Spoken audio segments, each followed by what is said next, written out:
Hello everyone, I'm Renown Zero. We are back again talking about a situation and some drama that apparently went on between Dan Fraga and Shane Davis over at Heroes Con, where they had plenty of people from, I guess, the indie comic space, because I wouldn't really call it CG, because majority of the people that went don't consider themselves to be CG. I don't know why you ever would, with the amount of stains that word or movement has coming along with it, including being run by a serial doxer and harasser of other creators and former customers. Now, when I say former customers, I'm talking about Pan, who was doxed on a live stream by Ethan Van Sciver himself, and he literally stated that people who are no longer his customers, he no longer cares. So, if you choose to further back this individual, me personally, I will no longer back a CG project when it comes to, at the very least, Ethan, Shane, or John. I'd be perfectly fine with a Billy Tucci or a Graham Nolan or maybe even an Aaron Lopresti backing their stuff. But when it comes to those main three people, Ethan, Shane, and John, you will never receive a single cent from me ever again as a former, I guess, customer or CG customer.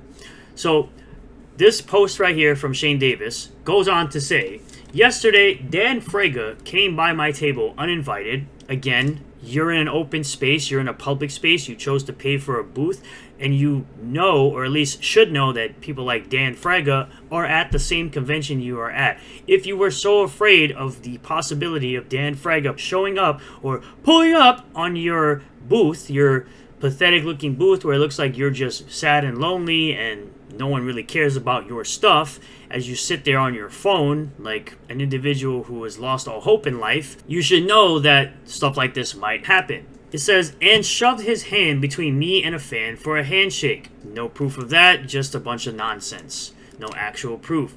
So I shook his hand despite his rudeness. Again, you don't really have any proof. Today he came up to me as I was in the middle of eating a chicken biscuit and shoved his hand in my face for another handshake. I told him I won't shake his hand, and he looked upset, said fine, and marched off. Effing weird.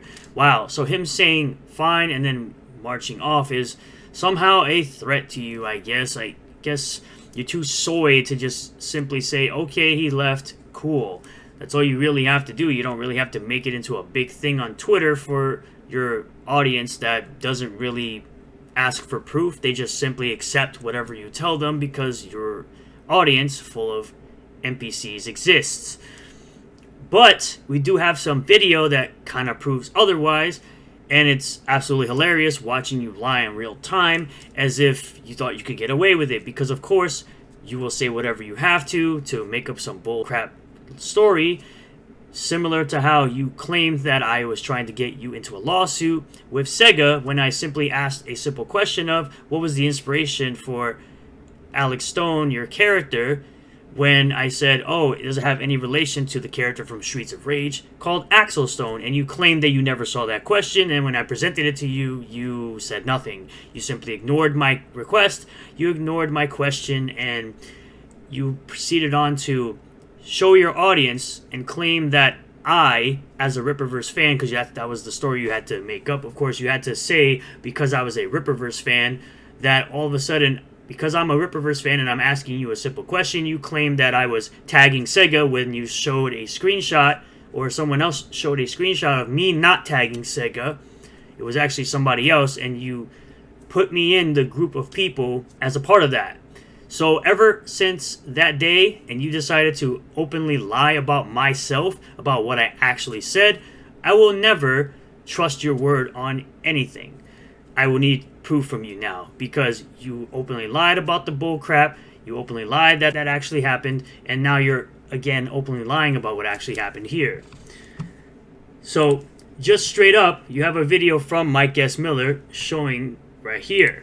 Living in the dorm, you got people there, but honestly... There's Dan Fraga walking up, there's you sitting on your phone, this is the alleged chicken biscuit that you claimed you were having right here.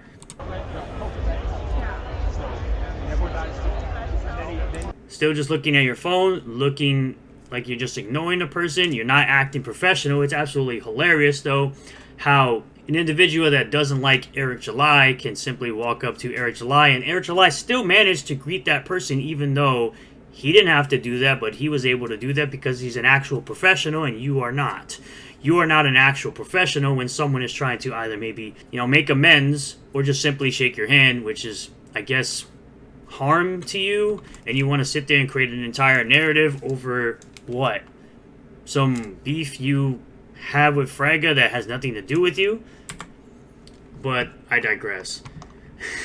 X-Word, I owe an apology, sir. You stood on business, and Shane Davis froze there like a B word. He got flashbacks with this meme. This is just sad, and eating at your booth could have spilled water on the comics. Here's the rapper with the chicken biscuit, but in the video, you're not eating it. You claimed that you were eating it, but you were not eating it. See, all this nonsense is just petty. It's just petty at this point. It's literally Dan Fraga putting his hand out for a handshake from you to possibly mend a bridge between him and you, when the only thing that happened was that Fraga went against the grain. Fraga told Ethan that he should stop spending all his time on bashing Eric July for simply existing and simply creating comics and simply creating new material for his fans to enjoy. And he wants to come up with, oh yeah, your late books, and it's like, Ethan, you have a whole bunch of late projects and you really shouldn't be talking about anything in relation to that. And this guy goes on to say, who cares if their whole intention was a setup to go purposely bother someone, as we can now see from the fact that Smiller was filming already like a creep. Oh, kind of like how people were trying to walk up on Eric July and film him.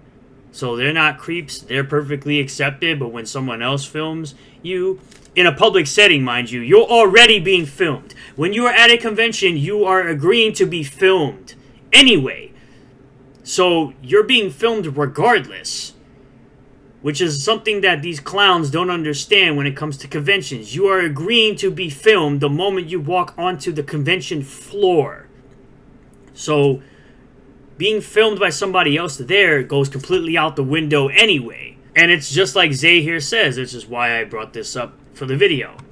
Zay goes on to say, comic skaters held a contest, literally paid people hundreds of dollars to go to bother Eric at a con, which the person that was paying for that contest, the hundreds of dollars, was of course Riley.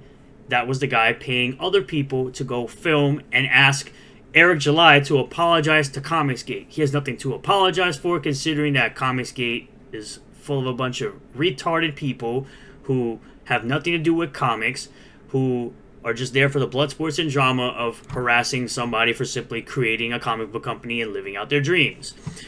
One person tried to set a trap to press charges for theft, literally called the police over a marker. You people are retarded, and you should all know that a certain Baconator was the one that literally filed a police report for an alleged stolen police report, marker, and manila folder. I've covered this in a video before on the channel. You can go ahead and check it out.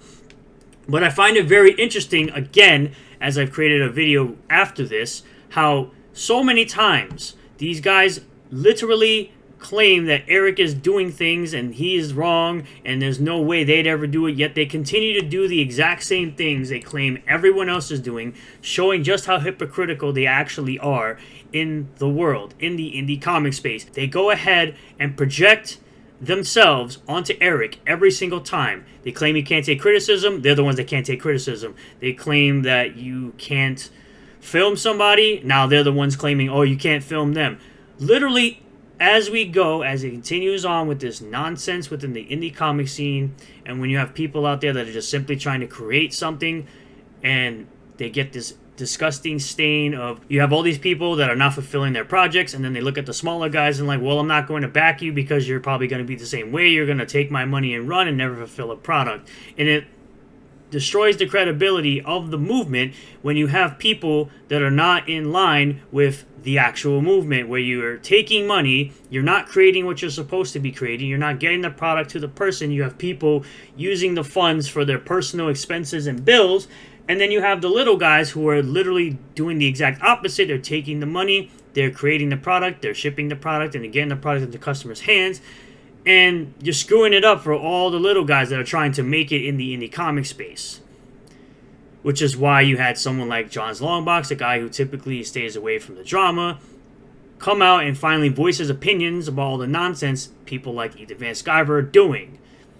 So, at the end of the day, once again, CG or new CG continue to be hypocrites. They continue to complain about the same exact things that are done to Every July and other creators.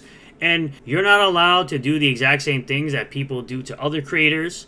You're not allowed to criticize them. You're not allowed to film them. You're not allowed to call them out on their nonsense. You just have to sit there and take it. You just have to sit there and agree and nod your head and be a good little cultist and just accept everything you're told at face value while they hold the other guy to a different standard. So thank you all for checking out this video. I really do appreciate all the new subscribers, returning subscribers, new viewers, and returning viewers. If you do like this video, smash the like button, comment below how you feel about this, subscribe for more content, hit the bell for notifications, set the bell to all, that way you'll get a notification anytime I post a new video or go live on the channel, and I will see you guys in the next one.